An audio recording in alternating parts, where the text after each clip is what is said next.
Beach FM, locals talking to locals. And would like to make very welcome on the eve of the very first meeting for this year, this decade in fact, of the Otaki Community Board, the chair of the board. A very good morning and welcome to the program to Chris Papps. Good morning everybody and good morning John. Lovely to talk to you. What's happening tonight? Well, as usual, we've got a few grants to process tonight. We have the council coming to give us a briefing on the beach bylaw, which has to be renewed. They're also going to have a pop-up at the Kite Festival, so I encourage people to come along and have their say on what they would like to see on our coastal beach. So there's horses, cars, fishing, access ways, what should and shouldn't be happening. If you don't come and have your say, you can't complain afterwards if it's not exactly what you'd like. So it's a very big piece of council legislation that we're actually looking at the moment. Really important. It's very important. It's close to the hearts. Absolutely. And of course, this is, as you say, the time to put up your plate.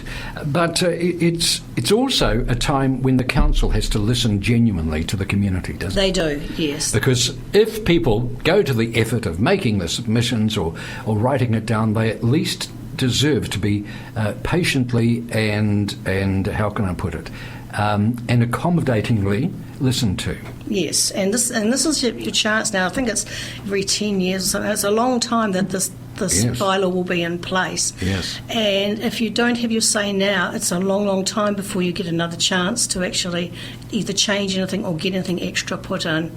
I'd hate to see something happen, I mean, just as an argument's sake, that all of a sudden they decided, like they have up north, to not allow horses on the beach anymore. And we've taken that as our God-given right here. Having ridden horses in the past and had my kids riding, we used to go down the beach on regular occasions to ride, and it's great. So you've really got to put your stake in the sand here, so to speak, to actually get your point across and make sure that the council staff know exactly what we want and do not want on our beach. And of course, once the council come up with their proposal, then we can have another go at it. Yes. Yeah. But this is the important time, because I have found that the sooner you get in, the more likely you are to influence the process. Absolutely. And I encourage people to come along to the Kite Festival and come to the council pop-up and actually have their say and get things down in writing. Have you received any reaction already from the community? No, not as such, because I don't think they're really aware of it's happening. I mean, I was only made aware of it last week. I mean, I know it was spoken about last year, but all of a sudden it's reality. Yes. So now it's come to reality. We really need to actually get into action over it.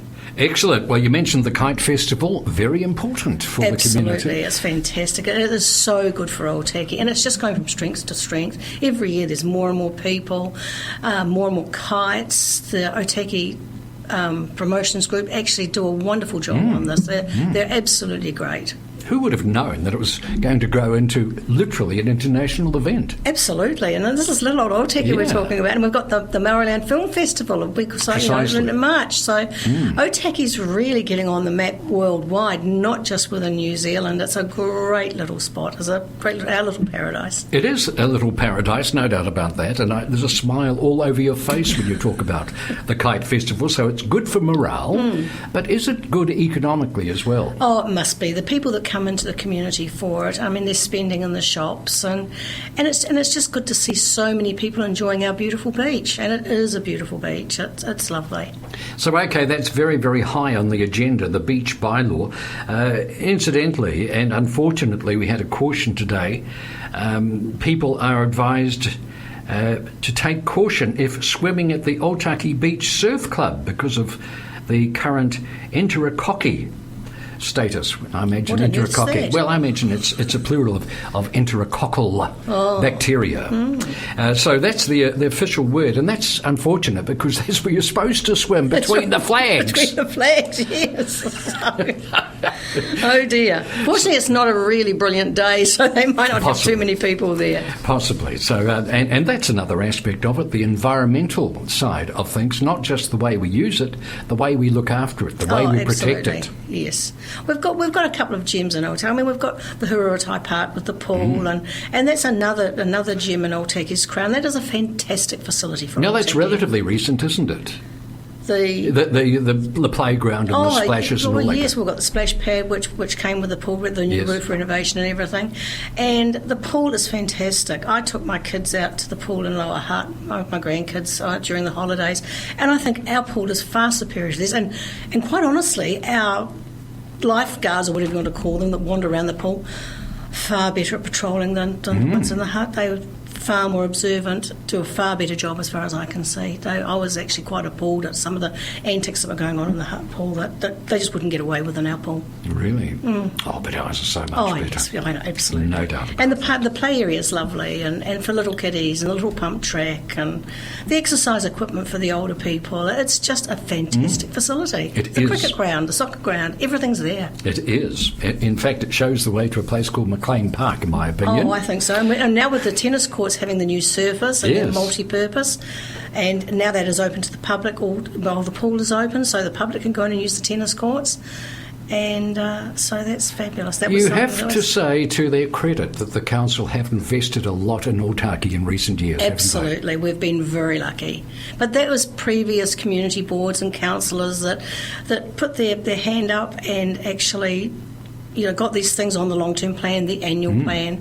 We were very, very lucky with Penny Gaylor and James Coots with the pool, the refurbishment of the pool. If they hadn't put their hands up and got that onto the long-term plan, we may have lost our pool. So we are very fortunate in that respect. Well, we're enjoying the pool. The sun will return and the pool will once again reign supreme, and hopefully we clean up the beach between the surf life-saving flags at Otaki Beach. I wonder what causes that. Well, that's just the question. Now, I have asked, you see, because the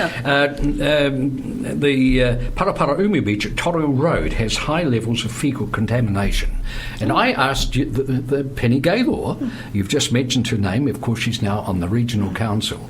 I said, no, I assume this is from farm contamination. And she said, well, I couldn't possibly comment about that.